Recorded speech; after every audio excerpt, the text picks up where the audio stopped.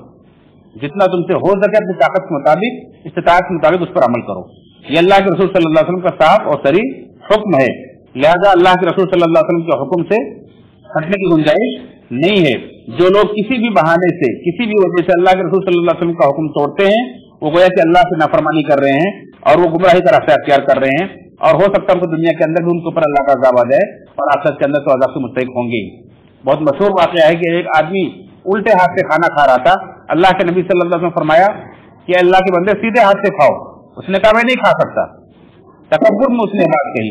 ورنہ کوئی مجبوری نہیں تھی، اس نے کہا میں نہیں کھاؤں گا، میں نہیں کھا سکتا۔ اللہ کے رسول صلی اللہ علیہ وسلم نے فرمایا تو نہ ہی کھا سکے۔